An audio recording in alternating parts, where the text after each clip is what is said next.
Bismillahirrahmanirrahim. Assalamualaikum warahmatullahi wabarakatuh. Waalaikumsalam warahmatullahi wabarakatuh. Alhamdulillahirabbil alamin. Wassalatu wassalamu ala asrafil anbiya'i wal mursalin habibana wa nabiyyana Muhammadin sallallahu alaihi wasallam wa ala alihi wa ashabihi wa man tabi'ahum bi ihsanin ila yaumiddin wa ba'd. Qala Allah ta'ala fi kitabihil karim, a'udzu billahi minasyaitonir rajim. Bismillahirrahmanirrahim.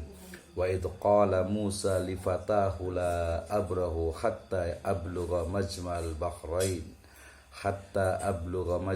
bahraini aw amdiya huquba. Wa qala azza wa jalla aidan qala alam aqul innaka lan tastati'a ma'iya sabra. Wa fi ayatil ukhra wa ma fa'altuhu an amri dzalika ta'wilu ma lam tasti' alaihi sabra. Wa qala Rasulullah sallallahu alaihi wasallam fi riwayatin rawahu Tirmidzi, akmalul mu'minina imanan ahsanahum khuluqa. Wa qala aidan rawahul Baihaqi, innama bu'istu li utammima makarimal akhlaq. Amma ba'd, fa inna asdaqal hadithi kitabullah wa khairal huda hudan nabiyyu sallallahu alaihi wasallam. Alhamdulillah wa syukurulillahi azza wa jalla alladhi an'ama alaina fi hadhihi al-lailah al-mubarakah nastati an nastamir yakni dirasatana khasatan fil mawdu' yakni hadhihi al-lailah yata'allaq bi ayat wal hadis tarbawi. Fi hadhihi al-lailah thayyibah insyaallah sanabahas yata'allaq atau sanabahas fi suratil kahfi ayat 60 ila isnawa samanin wa al-mawdu' yakni adab li talabil ilm. Naam.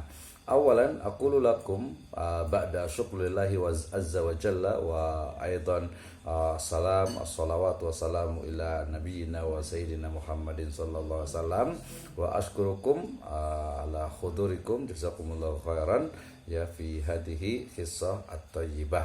Naam, nabda yakni min suratil kahfi ayat 60 wa aidan sab'a wa sittin wal akhir isnain wa samanin. Hadhihi hiya alladhi sanabhas hadhihi lailah. Wa aidan rawahu Tirmidzi wal Baihaqi wa aidan at-Tirmidzi aidan yata'allaq bi fadilatul makarimal akhlaq atau al-khuluqul azim. Naam. Wa ba'dul ulama yaqul, ini al-Imam Malik rahimahullah yaqul ta'allamul adab qabla an tata'allamul ilm. Naam, min hadhihi riwayah arafna afdalul adab qablal ilm. Naam. Wa aidan yani qala Yusuf bin Husain ya qala bil adabi tafhamul ilm ya labudda alaina an nafham kaifa al adab ila Allah azza wa jalla ila sunnatir rasul wa aidan ila yakni al ulama wa aidan ila nufusina. Baik, terima kasih atas kehadirannya Ibu dan Bapak sekalian, teman-teman semuanya. Masih di mata kuliah ayat dan hadis tarbawi ya, pendidikan. Hari ini special I think ya, because we will talk about the surat Al-Kahfi ayat ke-60 sampai ke-82 ya. Satu bagian dari begitu banyak adab dalam talibul ilm. Masih bersama saya Abdurrahman Isnao. Baik, saya awali dengan 3 ayat yang menurut saya ini adalah 3 ayat yang utama ya, artinya kumpulan-kumpulan dari beberapa ayat dari mulai ayat ke-60 sampai ke-82 ya. Saya mulai dari surat Al-Kahfi ayat ke-60, kemudian Al-Kahfi juga ke-67 dan juga diakhiri dengan Al-Kahfi ayat ke-82. Jadi 60 sampai 82 ya. Jadi ada 22 ayat yang akan kita bahas pada kesempatan kali ini ya. Kemudian juga hadis dari Nabi SAW terkait dengan afdoliyah atau mungkin fadilah lebih tepatnya, keutamaan dari makarimal akhlak yang baik. Naam. Kemudian juga asar dari ulama, perkataan dari Imam Malik ya, bahwasanya pelajarilah adab sebelum ilmu. Artinya bahwa adab itu lebih utama daripada ilmu. Dalam artian seseorang yang memiliki ilmu mesti dia harus itu beradab gitu ya. Nah, kalau umpamanya dia ada ilmunya tapi kurang adab, wah bahaya ini ya. Walaupun special case gitu ya, kasus-kasus tertentu ya bisa saja terjadi ya, karena adalah al-insan ya, mahalul khata wan nisyan. Tapi yang menarik juga perkataan dari Yusuf bin Al-Husain yang mengatakan bahwasanya bil adabi tafhamul ilm ya, dengan mempelajari adab maka engkau itu akan memahami ilmu. Berarti adab itu salah satu dari wasilah gitu ya untuk mencapai ilmu. Jelas sekali ya, karena dengan kita mulai dari belajar kita, kuliah kita itu dengan adab. Kenapa? Ya salah satu adab yang penting itu adalah nanti tidak boleh batarul haq wa ghamtun nas gitu ya. Jadi menolak kebenaran dan juga meremehkan manusia itu sama sekali tidak diperbolehkan, karena itu bagian dari al-kibar. Nah, saya awali dengan introduction ya, kita pahami bersama bahwasanya Al-Baqarah itu adalah hudal linnas wa bayyinatin minal huda wal furqan. Dalam surat Al-Baqarah ayat ke-185. Kemudian juga di Al-Baqarah yang pertama bahkan dikatakan a'udzubillahi minasyaitonirrajim, bismillahirrahmanirrahim, alif lam mim dzalikal kitabul la raiba fi huda lil muttaqin ya, hudal lil muttaqin. Naam, idzan Al-Quran itu adalah petunjuk bagi manusia, hudalinas wal manusia ya.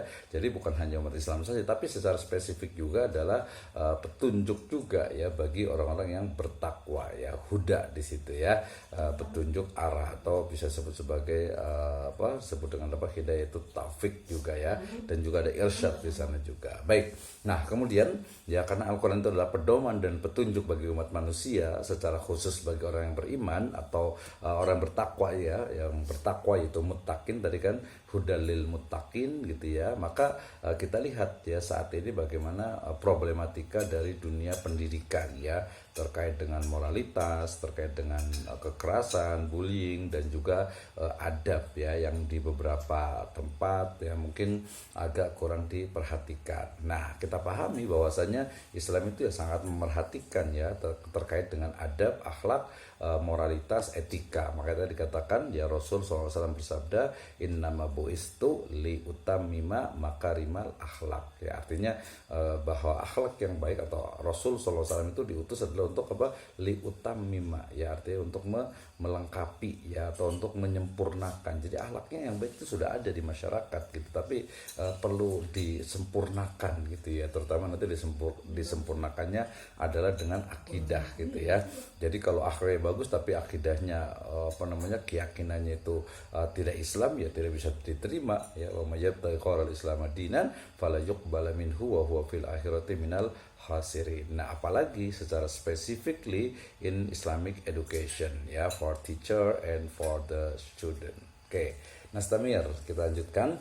Nah, kita pahami juga bahwa dalam Al-Quran itu ya mengandung qasas ya, kisah-kisah yang tentu saja kisah itu bukan sesuatu yang hanya cerita masa lalu atau mungkin hanya asatirul awalin seperti perkataan dari orang-orang non-muslim gitu ya, tetapi mengandung kandungan ya, hikmah, kemudian juga takbir ya, kemudian juga faedah, fawaid gitu ya, yang sangat banyak. Nah, dalam hal ini tentu saja termasuk juga dalam kaitan dengan pendidikan ya, pendidikan secara spesifik ya, karena mata kuliah kita adalah ayat dan hadis pendidikan. Nah, tentu saja berbagai persoalan hidup yang lainnya juga dijelaskan ya tentang kandungan itu. Nah, termasuk ya yang pada kesempatan ini kita akan bahas, yaitu surat Al-Kahfi ayat 60 sampai 82 yang di dalamnya ya, insya Allah ini sebagai saya sering membaca ya, terkait dengan bagaimana Islamic education in Islam lah ya,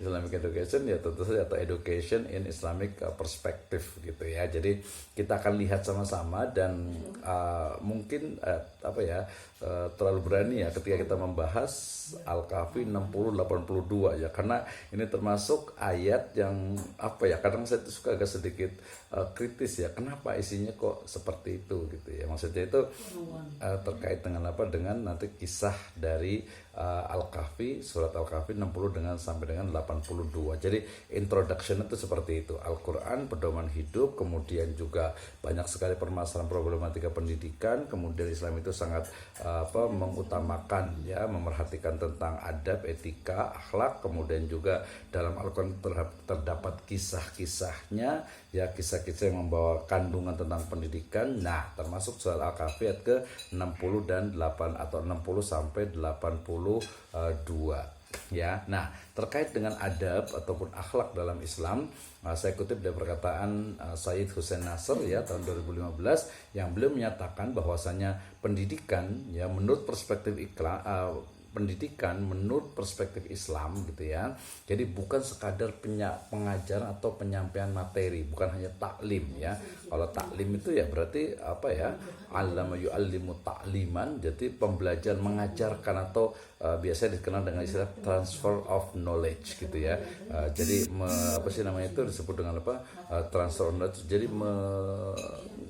mentransfer gitu lah ya, mengalihkan ilmu pengetahuan, bisa mengalihkan, menularkan atau mengirimkan atau mungkin juga menjadikan kita itu yang mungkin dianggap punya ilmu kemudian dikasihkan ke mahasiswa kita gitu ya. Oke ya. Nah, ini adalah bahwasanya menurut saya Hussein Nasr ini bahwa pendidikan itu bukan hanya taklim ya, tetapi justru di sana ada unsur tarbiyah gitu ya. Ada tarbiyah. Jadi karena robba yurabbi tarbiyatan ya, artinya itu adalah terkait dengan dengan bagaimana seorang yang mengajar itu bukan hanya seorang muallim gitu ya, bukan hanya muallim tetapi dia adalah seorang murabbi ya, pelatih jiwa dan juga kepribadiannya. Artinya bahwa berarti dia terkait dengan